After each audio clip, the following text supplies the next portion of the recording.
So today we're doing boiled yam as part of the dish. So this is the yam. We're going to cut the yam into the shape we want, and then we're going to put in water as we cut.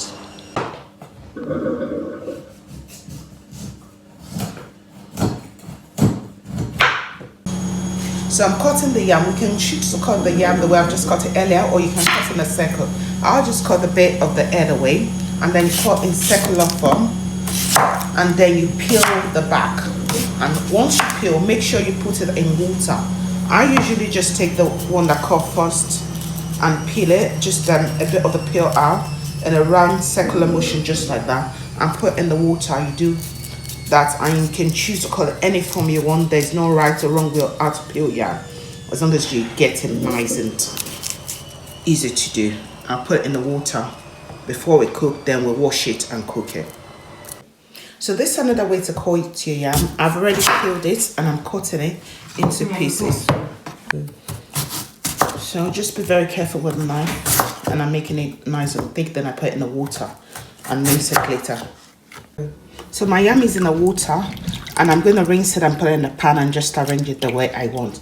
And when you buy yam, be careful. Sometimes it might have gone off, or it's just about spoiling, so you may have to cut a bit of it away.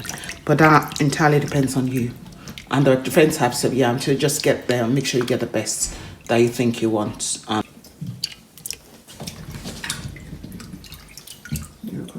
So I'm layering the ones that are cut differently first before I put this round one, and that's just to allow for easy cook.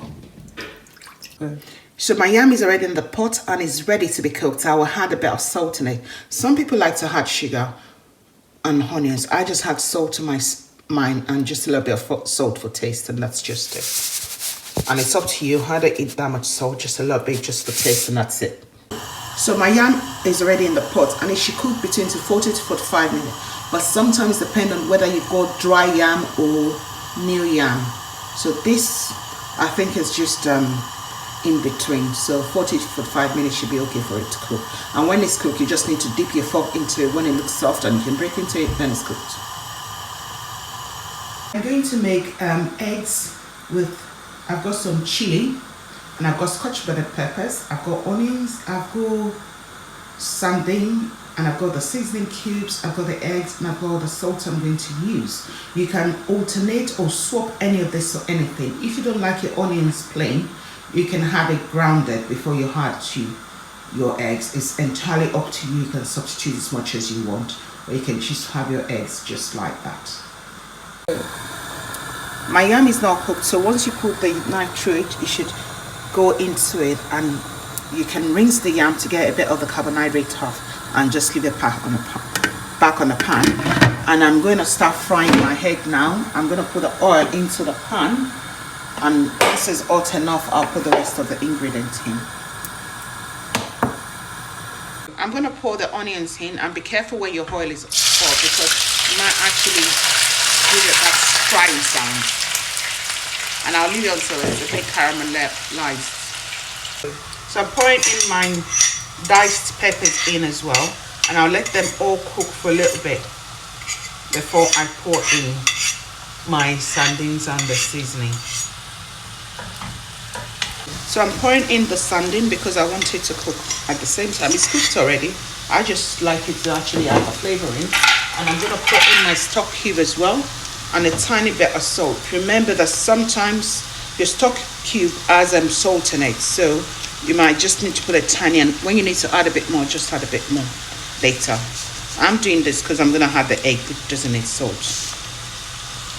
While you're breaking your egg, remember not to put the shell in, because if it's all shelled up, then it's going to taste in it. As you can see, the onions and peppers are all fried, and I've broken my egg. I'm going to just add the egg in, and I've added a bit of salt. So at this point, after you poured your egg in, remember to keep stirring so that it doesn't burn. And if you like your onions blended, you can blend your onions as well and do the same thing. That's entirely up to you. So this should be what it looks like once it's fried. Don't let it get burnt, then it tastes bitter.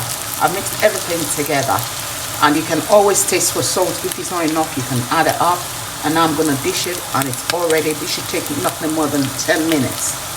depending on the heat you have. And I don't like my onions all kind of nice and brown. I just like it this way. It's up to you.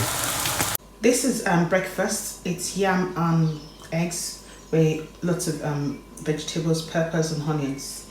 Yam is a good source of magnesium, potassium, copper, folate, and yam is not only excellent source of fiber. They're iron, potassium and magnesium, and they're very important for supporting bone growth and metabolism and help your heart functions.